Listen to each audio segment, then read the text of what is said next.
wabarakatuh. Selamat pagi menjelang siang, Mbak Agnes dan juga teman-teman semua.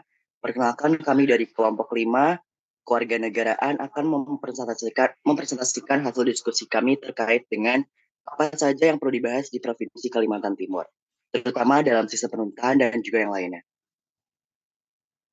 Sebelum kita beranjak ke pembahasan, akan saya perkenalkan terlebih dahulu anggota kelompok 5.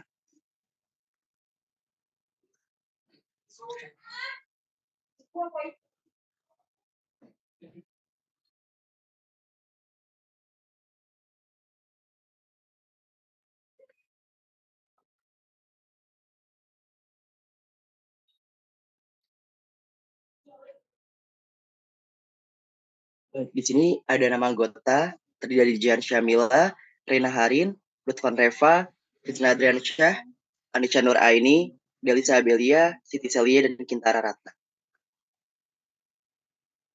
Kita pembahasan yang pertama tentang Kalimantan Timur. Di sini saya akan menjelaskan terlebih dahulu. Kalimantan Timur adalah sebuah provinsi di Pulau Kalimantan, Indonesia.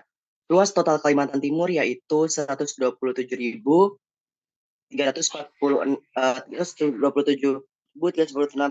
kilometer persegi dengan jumlah populasi penduduk pada 2020 sebanyak 3.766.039 jiwa. Kalimantan Timur merupakan wilayah dengan padatan penduduk terendah keempat di Indonesia. Ibu kotanya adalah Kota Samarinda. Oke, selanjutnya untuk sistem pemerintahan di Kalimantan Timur. Provinsi Kalimantan Timur dibentuk berdasarkan Undang-Undang Nomor 25 Tahun 1956 tentang pembentukan daerah-daerah otonom Provinsi Kalimantan Barat, Kalimantan Selatan, dan Kalimantan Timur. Provinsi Kalimantan Timur sama seperti provinsi-provinsi lainnya.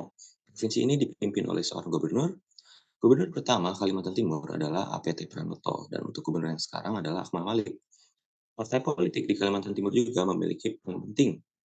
Menurut Kepala Kesbangpol, Kaltim, Sofian Agus, Ormas atau Parpol memiliki peran strategis dalam menjaga stabilitas dan keamanan daerah.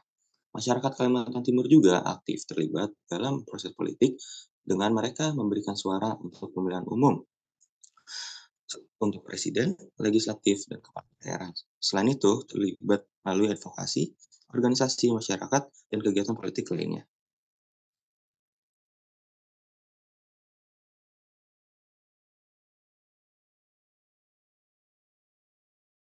Baik, selanjutnya kondisi ekonomi di Kalimantan Timur. Jadi, Provinsi Kalimantan Timur ini kondisi ekonomi itu meningkat ya dari tahun 2022 dengan rentang 3,35% hingga 4,15%. Nah, apa sih faktor meningkatnya ekonomi tersebut? Jadi, meningkatnya itu dikarenakan kinerja dari sektor utama seperti lapangan usaha pertambangan, industri pengolahan, konstruksi, pertanian, perdagangan, dan didukung oleh harga batu bara yang masih tinggi serta permintaan yang cukup kuat. Nah, menurut Gubernur Kaltim Ihsanur, dia menyatakan bahwa pemerintah Provinsi Kaltim ini memberikan kontribusi yang besar terhadap bangsa dan negara dengan kontribusi produk domestik regional bruto atau PDRB. Apa sih PDRB itu? Jadi itu PDRB adalah jumlah nilai tambah atas barang dan jasa yang dihasilkan oleh berbagai unit produksi di wilayah suatu negara dalam jangka waktu tertentu. Biasanya itu jangka waktunya itu 1 tahun. Jadi Kaltim ini tuh memberikan kontribusi ini mencapai 600 triliun tiap tahunnya. Nah, juga pembangunan Ibu Kota Negara Nusantara atau IKN di Kalimantan Timur ini memberikan dampak positif terhadap pertumbuhan ekonomi. Dan hal tersebut tuh dilihat dari banyaknya kebutuhan warga akan bahan pangan yang harus terpenuhi berkaitan dengan pertambahan penduduk yang berdatangan dari daerah luar serta perpindahan lokal untuk mendekati pusat berkumpulnya banyak orang dengan tujuan untuk kehidupan yang layak. Nah, untuk soal inflasi di Kaltim ini tuh masih dalam kondisi yang stabil, yakni pada level kisaran 3% di akhir tahun 2023 ini. Gitu. Next.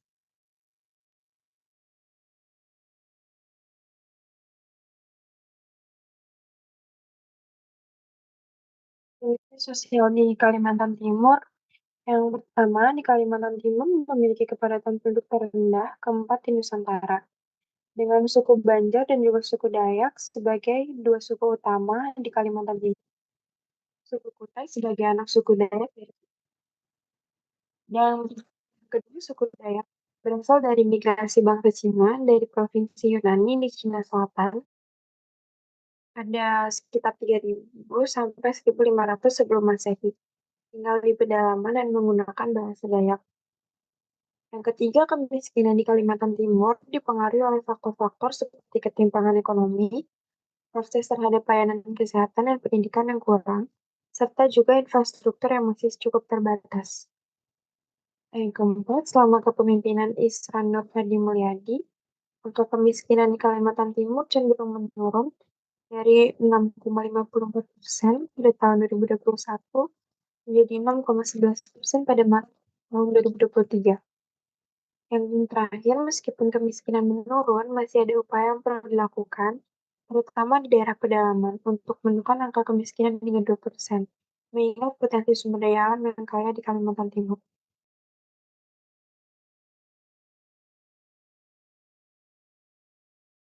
Selanjutnya ada komposisi penduduk di daerah Kalimantan Timur, di mana sensus penduduk pada tahun 2020, penduduk di Kalimantan Timur ini sejumlah 3,77 juta, atau tepatnya 3.766.039 penduduk, di mana lebih dari 70%-nya termasuk usia produktif. Dan sebaran penduduk Kalimantan Timur ini pada tahun 2020 terkonsentrasi di kota Samarinda, di mana merupakan ibu kota di Kalimantan Timur. Dan atau sejumlah 21,99% dari penduduk Kalimantan Timur. Dan sebaran penduduk terbesar kedua itu terdapat di Kabupaten Kutai Kartanegara. Selanjutnya ada potensi konflik yang terjadi di Kalimantan Timur ini terkait dengan isu-isu seperti penguasaan lahan, pencemaran lingkungan, pemberhentian karyawan, pelanggaran HAM, dan pembangunan ibu kota negara, di mana dalam 5 tahun terakhir ini terdapat 30 kasus konflik agraria di Kalimantan Timur, dan juga terkait pembangunan IKN ini, menurut kajian lingkungan hidup strategis, status penguasaan lahan oleh masyarakat ini menjadi salah satu resiko dari pembangunan IKN tersebut. Selanjutnya,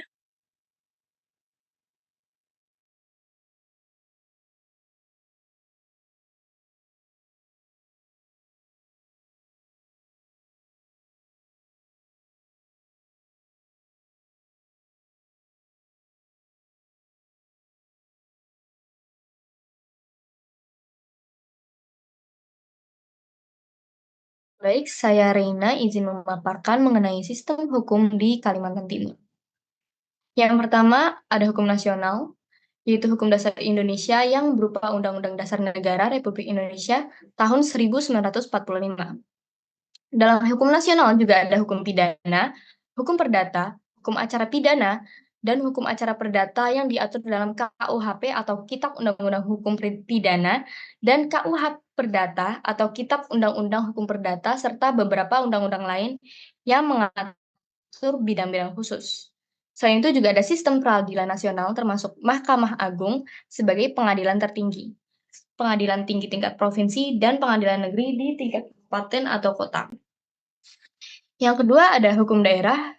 Provinsi Kalimantan Timur ini memiliki kewenangan untuk mengatur hukum daerahnya sendiri, yang terutama diatur dalam Perda dan mengatur di berbagai aspek seperti pembangunan, lingkungan hidup, pendidikan, kesehatan, dan lain-lain.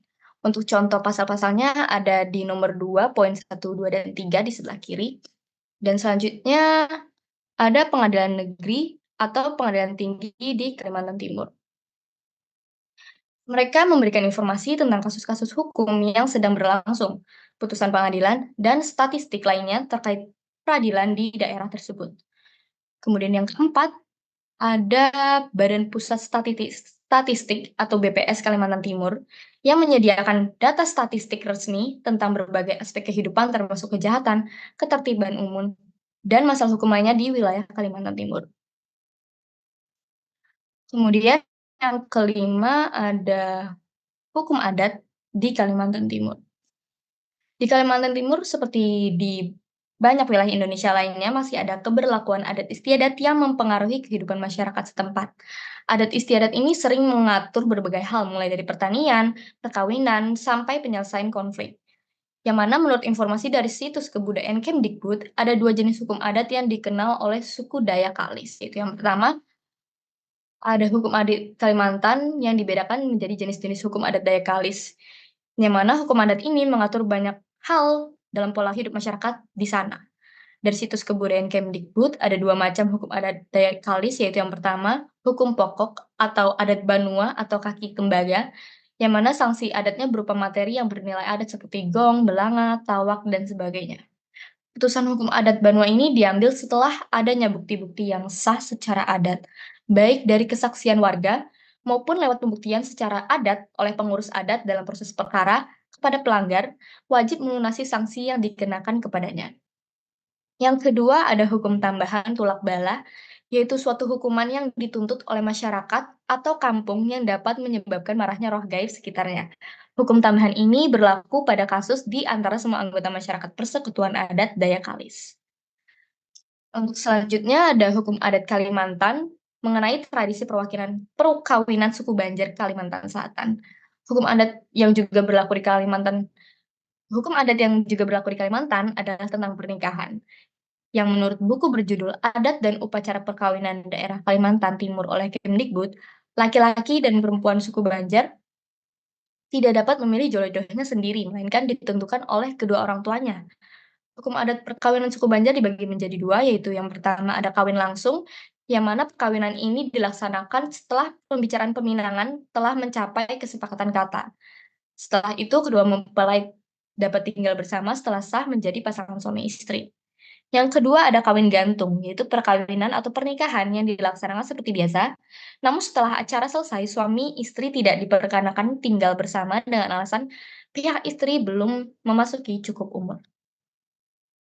Yang ketiga ada hukum adat Kalimantan, yang merupakan adat perkawinan suku Dayak Ngaju, Kalimantan Tengah, yang menurut jurnal berjudul Perkawinan Menurut Hukum Adat Dayak Ngaju, Kalimantan Tengah oleh Darwis Luther Lampe, ada sejumlah ketentuan dalam pernikahan calon pengantin suku Dayak Ngaju, seperti yang pertama, seseorang akan dikawinkan dengan anak dari teman akrab orang tuanya, dan yang kedua masih ada hubungan darah, tetapi sudah jauh, seperti sepupu 2 kali atau sepupu 3 kali dari pihak ibu atau bapak.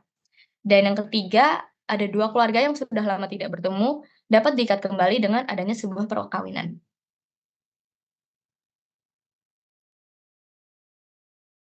Baik, selanjutnya kita akan membahas tentang kondisi keamanan dari Provinsi Kalimantan Timur. Nah, di sini terdapat 4 poin penting tentang keamanan Kaltim. Yang pertama adalah Deklarasi Kesiapsiagaan Nasional Penanggulangan Terorisme, di mana Provinsi Kalimantan Timur mendeklarasikan nasional dalam rangka penanggulangan terorisme dari bagian kegiatan pencegahan terorisme, yaitu Kesiapsiagaan Nasional, Kontraradikalisasi, dan Deradikalisasi. Ada 5 poin dideklarasikan terkait penanggulangan terorisme, yaitu sebagai warga negara Indonesia menyatakan setia kepada Pancasila dan Undang-Undang Dasar 1945. Kedua, pertaruhan kondusivitas bagi IKN atau ibu kota negara. Menjaga dan memelihara kondusivitas daerah menjadi pertaruhan dan garansi pasca dipilih Kalimantan Timur sebagai ibu kota negara atau IKN Indonesia pada Agustus lalu.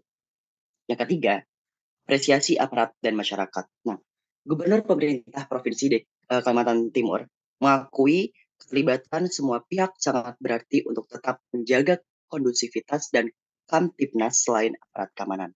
Nah, berkat keterlibatan seluruh komponen masyarakat dalam menjaga kondusivitas, maka semakin peliharalah Kamtipnas di daerah. Undang-Undang Dasar Negara Republik Indonesia tahun 1945 Pasal 30 Ayat 2 menetapkan bahwa usaha pertahanan dan keamanan negara dilaksanakan melalui sistem pertahanan dan keamanan rakyat semesta atau Sishan-Kamrat. Dan poin terakhir dari kondisi keamanan Kaltim adalah keamanan bagi pendatang baru.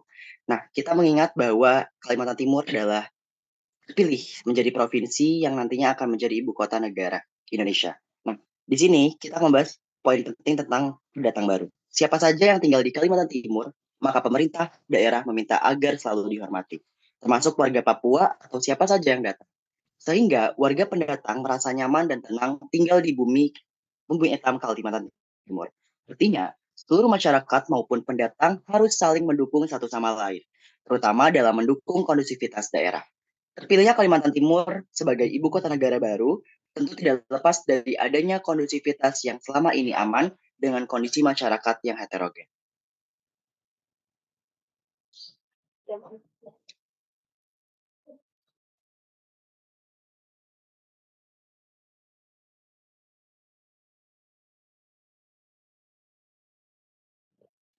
Selanjutnya ada sistem pendidikan Kalimantan Timur.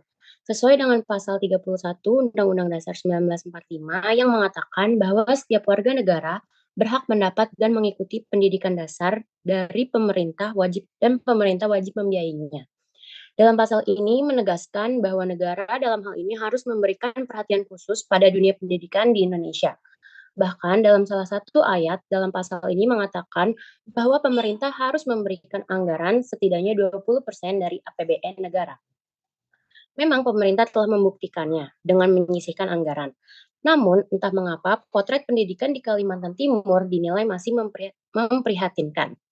Berdasarkan hasil analisis data survei sosial ekonomi nasional Maret 2020, menunjukkan hampir seluruh anak usia 7 sampai 15 tahun di Kalimantan Timur telah dapat mengakses pendidikan dasar. Namun demikian, masih terdapat ketimpangan kesempatan terhadap akses pendidikan menengah pada anak usia 16 sampai 18 tahun. Hal tersebut dikarenakan faktor latar belakang keluarga berpengaruh terhadap ketimpangan akses menuju pendidikan menengah. Menurut Rektor Universitas Tridharma Balikpapan, Riset Tridharma Simanjuntak, keberadaan IKN mempermudah akses pendidikan dikarenakan adanya pemerintahan yang berpindah ke Kaltim. Dengan begitu, diharapkan kebijakan yang bisa diambil antara lain memperbanyak jumlah sekolah menengah, serta meningkatkan akses transportasi dan infrastruktur jalan untuk mempermudah akses pendidikan sehingga terjadi pemerataan pendidikan. Baik, selanjutnya analisis mengapa pemerintah daerah Kalimantan Timur tetap harus bekerja sama dengan Pemda lain dan pemerintah pusat. Pemerintah daerah Kalimantan Timur tetap harus bekerja sama dengan pihak lain dan pemerintah pusat karena berdasarkan UUD 1945, pemerintah daerah tetap harus bekerja sama dengan pemerintah lain karena adanya prinsip otonomi daerah yang diatur dalam pasal 18 ayat 6 UUD 1945. Oleh karena itu, kerjasama antara pemerintah daerah dan pemerintahan pusat juga diperlukan untuk memastikan tercapainya tujuan pembangunan nasional secara keseluruhan dengan alasan-alasan berikut. Yang pertama ada pengembangan sektor perkebunan. Kalimantan Timur memiliki potensi besar dalam sektor perkebunan, terutama perkebunan kelapa sawit. Kerjasama dengan pihak lain dan pemerintah pusat diperlukan untuk mengoptimalkan pengembangan sektor ini dan mensukseskan strategi transformasi ekonomi di daerah Kalimantan Timur. Yang kedua, analisis pembangunan wilayah. Analisis pembangunan wilayah Provinsi Kalimantan Timur menekankan pentingnya kerjasama dalam pembangunan sektor unggulan dan pemerataan pembangunan. Kerjasama antara pemerintah daerah, pihak swasta, dan pemerintahan pusat diperlukan untuk mencapai tujuan pembangunan wilayah secara menyeluruh. Ketiga, ada pertumbuhan ekonomi. Kerjasama dengan pihak lain dan pemerintahan pusat juga diperlukan untuk mendukung pertumbuhan ekonomi daerah. Analisis pertumbuhan ekonomi menunjukkan bahwa kerjasama dalam kebijakan fiskal dapat berdampak pada peningkatan pertumbuhan ekonomi Kalimantan Timur. Yang keempat ada investasi di sektor agroindustri. Pasca desentralisasi pemerintah, daerah perlu menarik investasi di sektor agroindustri. Hal ini memerlukan kerjasama dengan pihak lain untuk mendorong strategi pemasaran, analisis investasi, dan pengembangan sektor agroindustri di Kalimantan Timur. Yang terakhir ada pembangunan Ibu Kota Negara (IKN). Undang-Undang Ibu Kota Negara UU IKN menjadi dasar pembangunan IKN di Kalimantan Timur. Dalam konteks ini bekerja sama dengan pemerintahan pusat dan memungkinkan pemerintahan daerah untuk mendapatkan bantuan dan sinergi dalam mencapai tujuan pembangunan IKN yang lebih efektif.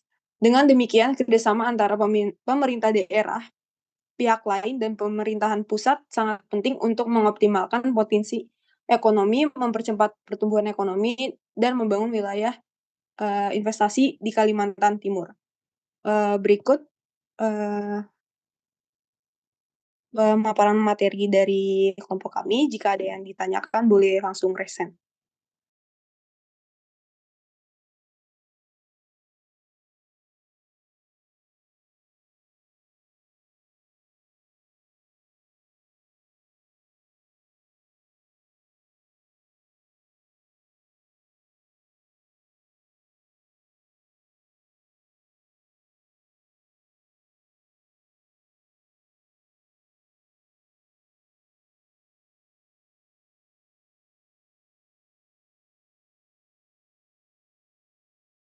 Oke, terima kasih Savana. Akan kita tampung terlebih dahulu pertanyaannya. Mungkin ada pertanyaan dari yang lain?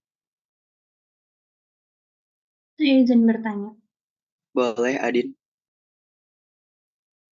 Tadi saya cukup penasaran mengenai peraturan yang membahas tentang terorisme itu, karena yang kita tahu sebelum-sebelumnya daerah-daerah lain tuh belum ada peraturan kayak gitu kan.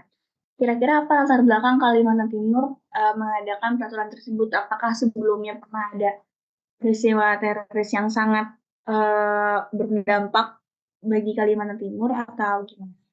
Terima kasih. Oke, baik. Terima kasih, Adin. Atau mungkin ada yang lain? Izin bertanya. Jadi kan tadi dijelasin kalau misalnya anak rentang usia 7 sampai 15 tahun tuh udah di Kalimantan Timur udah dapat pendidikan secara merata.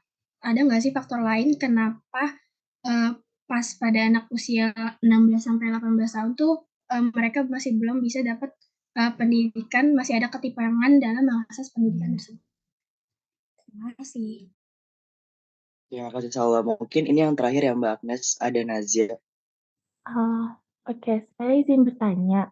Untuk di Kalimantan Timur ini, apakah ada perkiraan sosial budaya yang akan terjadi untuk Kalimantan Timur dengan adanya pembangunan IKN di sana? Terima kasih. Oke, baik. Terima kasih kepada penanya yang sudah memberikan pertanyaannya. Saya akan menjawab pertanyaan pertama, yaitu tentang dari Savana, yaitu tentang bagaimana tanggapan atau pandangan dari warga asli Kalimantan Timur tentang pembangunan IKN. Pertama, seperti ini. Kita akan membahas tentang bagaimana aspek pro dan juga kontra. Nah, pembangunan IKN ini kan sudah berjalan dan sudah hampir rampung. Nah, dengan adanya IKN ini ada pro dan juga kontra. Yang pro itu warga Kalimantan Timur tuh menganggap bahwa pembangunan IKN ini adalah sebagai bentuk dampak positif di mana akan mempercepat pembangunan atau perkembangan dari ekonomi wilayah setempat. Dan juga yang kedua adalah pemerataan kesejahteraan penduduk di mana tidak hanya di IKN saja namun berdampak pada wilayah setempat yang di mana nantinya akan berdampak ekonomi yang baik dan juga pemerataan fasilitas-fasilitas yang cukup baik gitu. Untuk kontranya, warga Kalimantan Timur itu menganggap bahwa pembangunan IKN ini adalah sebagai bentuk perusak lingkungan atau pelanggaran dari penyalahgunaan lahan, di mana kita tahu bahwa pembangunan IKN ini adalah dibangun di paru-paru dunia atau di hutan Kalimantan Timur, yang di mana sudah menghabiskan banyak lahan untuk pembangunan IKN ini. Jadi kontranya adalah tentang lingkungan yang merusak dan pro-nya adalah tentang bagaimana Kalimantan Timur itu bisa mempercepat ekonomi menjadi lebih baik. Gitu, Sapana. Apakah terjawab?